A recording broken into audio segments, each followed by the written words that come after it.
Hello everyone, this is Darlanio commenting on a game between ToD ToD and Stephano. Stephano is spawning as the pink Zerg at the 9 o'clock position, and ToD is spawning as the blue Protoss at the 12 o'clock position here on Terminus. Terminus is a map where you have neutral supply depots at the bottom of your ramp, which makes it a lot harder to block the ramp for the opposing player, and by that forcing him to stay in his base. We can see that Stephano is moving over Overlord to the base of ToD.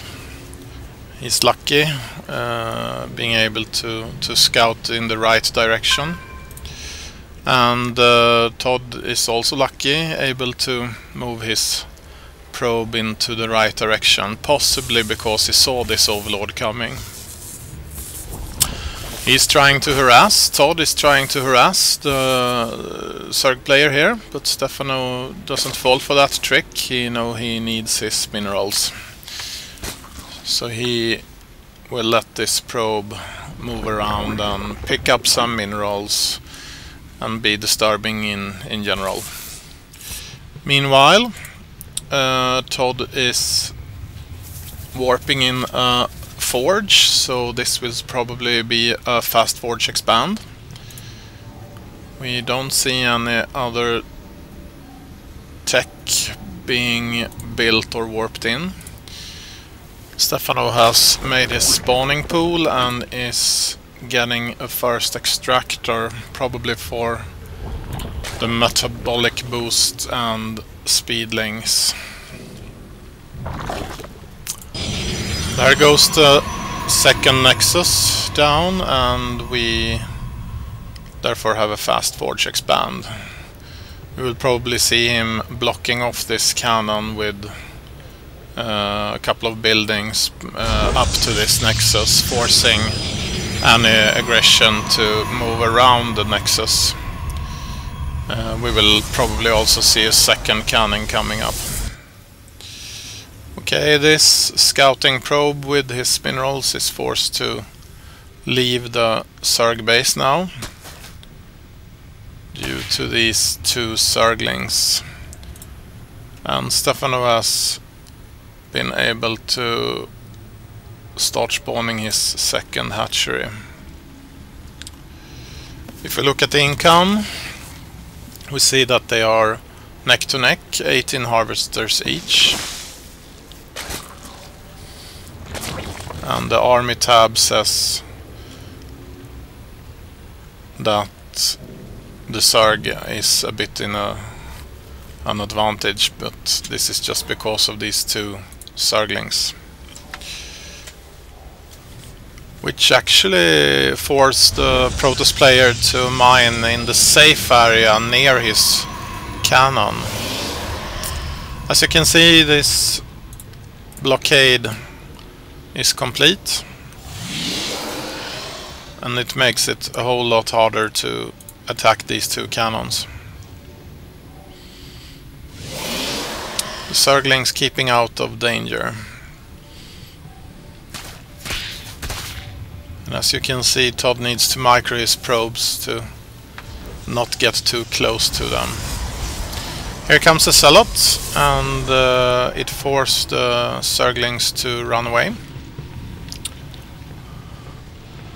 Both players are very concentrated on the economy and have not been putting too many units on the board yet. Army units, that is. ToD is researching warped gate technology, and he's placing more gates now on the board. Question is, how many will it be? Meanwhile, we see that Stephano is increasing the creep, while also increasing his harvesters. He's up to 42 now, and the Protoss player is a bit behind, 34. Researching missile attacks, level 1. So maybe we will see roaches or hydralisks coming soon.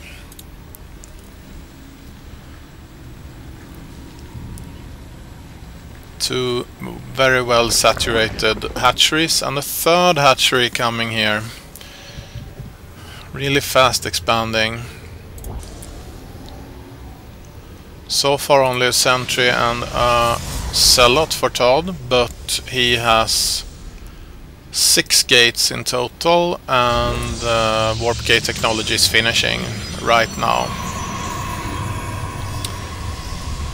So my guess is he will be warping in units, a lot of them, and then going down here to attack. Yep. A small attack group coming. We can see him place a pylon here. Probably he will keep producing more pylons. He has a pylon here, able to warp in more units. The closer to the opponent's base you're able to warp in units, the better. Let's check the army tab. Right now the Zerg has no army at all, while the Protoss player has a rather large army, but a Zerg can always produce an army quite quickly.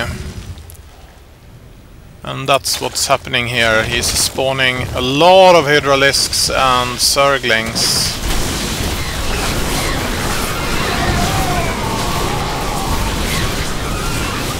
And with 3 hatcheries it's possible to renew these troops even if they get killed. Let's see here. He has his hydralisk done here. He has not researched grooved spines. He has the first upgrade of attacks.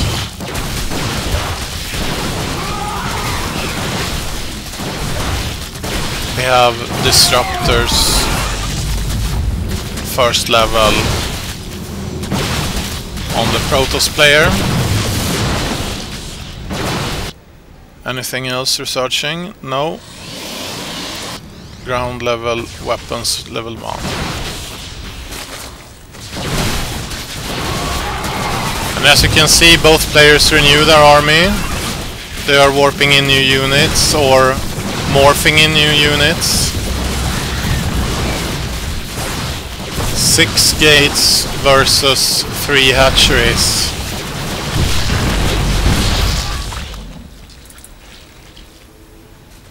And both armies look quite healthy. Maybe the Protoss has a small advantage right now. Stephano also moving in with his queen, probably taking good care that it's not killed. He needs that queen to be able to spawn more larvae. And the Protoss player's attack is failing, and ToD is surrendering this match. As we can see in the spending tab, the Zerg player was able to spend a lot more during this game. He spent most on economy, and he was almost at the same rate when spending on his army as the Protoss player. But he didn't need that much technology to be able to produce the Zerglings and hydralisks. Right now the Protoss player has only one soon to be killed stalker, and the Zerg player has a rather large army. And when we look at units lost, the Zerg player has of course lost more units, but in resources counted the units were cheap. mostly Zerglings, or Speedlings I should rather say. Thank you for watching. I hope you enjoyed this commentary. There will be another commentary on the game, on the second game of this match soon. Thanks.